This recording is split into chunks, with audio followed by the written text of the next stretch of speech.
donne vittime della guerra. Alla luce dei continui tragici sviluppi in Medio Oriente e in Ucraina e di molte altre guerre invisibili e ignorate, sappiamo che le donne coinvolte in conflitti nel mondo sono sempre di più.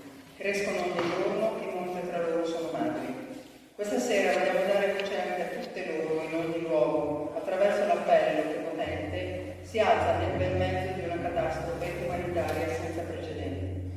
Da un articolo di Vanity Fair di Chiara Pizzimenti del marzo 2022, a un solo mese dall'inizio della guerra di madri russo-ucraine, che dura ormai da più di 4 anni. Dalle donne ucraine che partoriscono nei seminterrate a quelle russe che vedono partire i loro ragazzi appena maggiorenni, di cui non hanno più notizie. Dalle madri in fuga con i bambini a quelle che attendono notizie dei loro figli in battaglia. 390 bambini sono nati a Kiev nei primi 8 giorni dell'invasione russa.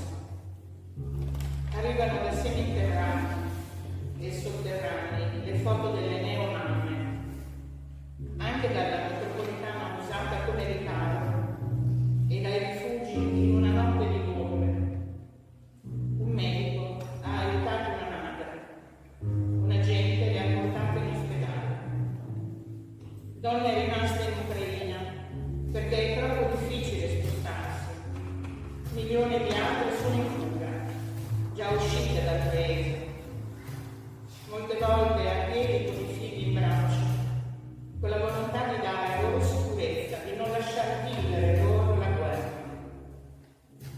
Dall'altra parte le madri russe aspettano notizie dei figli in guerra. Difficili le comunicazioni. In un video diventato virale si vede una chiamata tra uno soldato russo e la madre, e sono stati civili ucraini a dargli il telefono e a permettergli di chiamare. Siamo tutte madri stanche di seppellire i nostri figli. Il coraggio delle donne palestinesi e israeliane unite per la pace. Donne che condividono un legame profondo e sacro, il desiderio di proteggere la vita.